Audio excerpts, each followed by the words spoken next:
शुरुआत करते हैं राजस्थान विधानसभा चुनाव से।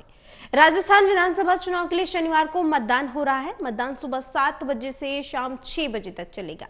राज्य में विधानसभा की 200 सीटें हैं, लेकिन 199 सीटों पर मतदान हो रहा है।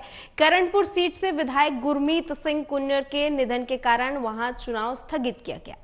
इस बार भी इस सीट को लेकर चुनाव लड़ रहे थे। विधानसभा चुनाव के लिए पार्टियों का प्रचार अभियान गुरुवार को थम गया था। केंद्रीय चुनाव आयोग के अधिकारियों की माने तो चुनाव को लेकर सभी तैयारियां पूरी कर ली गई हैं। मुख्य निर्वाचन अधिकारी प्रवीण गुप्ता ने बताया कि राज्य में कुल 36,101 स्थानों पर कुल 51,507 मतदान केंद्र बनाए गए हैं। इनमें से कुल 10,501 मतदान केंद्र शहरी क्षेत्र में हैं, जबकि 41,006 ग्रामीण क्षेत्र में बनाए गए हैं।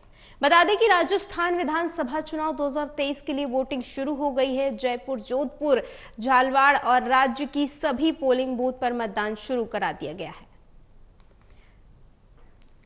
बता दें आपको, राजस्थान की 199 सीटों पर मतदान जारी है सुबह 7 बजे से, और लगातार वोटर्स की कतार बूथों पर देखी जा रही। तस्वीरों में आप देख सकते हैं, लोग सुबह से ही वोटिंग के लिए तैनात हो चुके हैं और लोग विधानसभा के लिए वोट डालने के लिए पहुंच चुके हैं।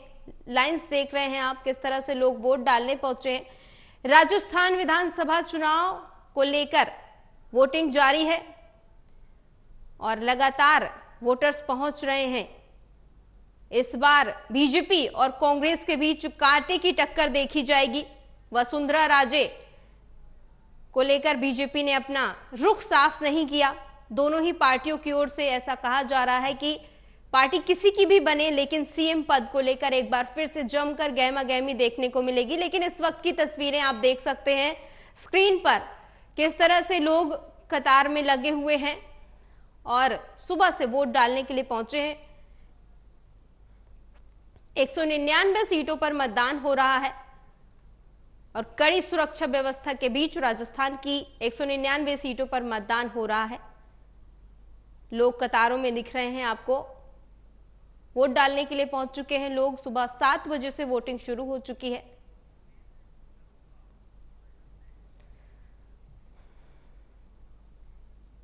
खबर पर ज्यादा जानकारी के लिए हमारे साथ दीपेंद्र नरूका जुड़ चुके हैं। दीपेंद्र, क्या हलचल है इस वक्त? देखिए, बताना चाहूंगा मैं आपको कि सुबह 6 बजे से ही लोग मतदान केंद्रों की तरफ पहुंचने लगे और जो तस्वीरें आप देख रहे हैं, इसमें बुजुर्गों का जो रुझान है वो ज्यादा देखने को मिला है।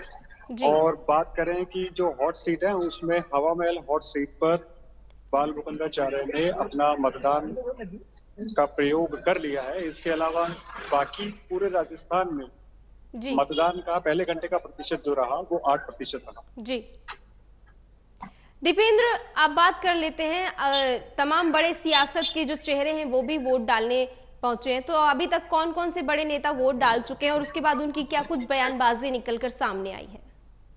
देखिए, इस बार का जो चुनाव अपने आप में काफी अहम है। इसको ध्यान में रखते हुए कोई भी जो प्रत्याशी है वो वोट डालने के बाद में किसी तरह का कोई बयान नहीं दे रहा है, क्योंकि उससे कहीं ना कहीं किसी तरह का नुकसान पार्टी को या उस कैंडिडेट को झेलना पड़े। अभी तक इस तरह के कोई भी किसी तरह की कोई प्रतिक्रिया सामने नहीं आई है। जैसे जैसे समय आगे बढ़ेगा, वैसे वैसे नेताओं के बयान कि चुनाव में उन्होंने क्या देखकर वोट दिया, मतदाताओं का भी जो मत है वो सामने आएगा कि भाई उन्होंने वोट क्यों दिया। तो अभी शुरुआत है, आने वाले थोड़े कुछ घंटों के अंदर जैसे जैसे वोट डालेंगे वैसे वैसे नेताओं की प्रतिक्रिया सामने आएंगी। ठीक है।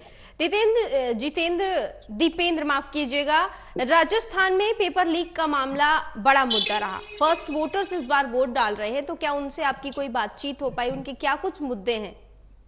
देखिए, अभी अगर सही मायनों में देखा जाए तो सुबह सुबह का जो समय है, 7 बजे से मतदान शुरू हुआ है, उसमें देखा यह गया है कि युवाओं का जो प्रतिशत है, जो युवा निकल के आ रहे हैं, जैसे हमने अलग अलग मतदान केंद्रों पर देखा, उसमें युवाओं का ज्यादा नहीं है कंपेयर करें हम बुजुर्गों से। बातचीत अभी कोई भी कहने से कुछ नहीं कर रहा, क्योंकि सुबह सुबह उनको हमें वोट डालना है, उसके बाद में घर जाना है, फिर परिवार के सदस्यों को वोट डलवाना है, इसलिए कोई भी कुछ भी कहने को अभी तैयार नहीं हुआ है। लेकिन जैसे जैसे समय निकलेगा वैसे वैसे वो अपनी बात रखें। जी दीपेंद्र, राजस्थान में विधानसभा चुनाव के लिए वोटिंग शुरू हो चुकी है। दोनों ही पार्टियों के बीच कांटे की टक्कर देखी जाएगी, लेकिन फिर भी जमीनी स्तर पर आपको क्या तस्वीर नजर आती है, क्योंकि आप जयपुर में मौजूद हैं? देखिए, जमीनी स्तर पर ये जो चुनाव है, ये सनातन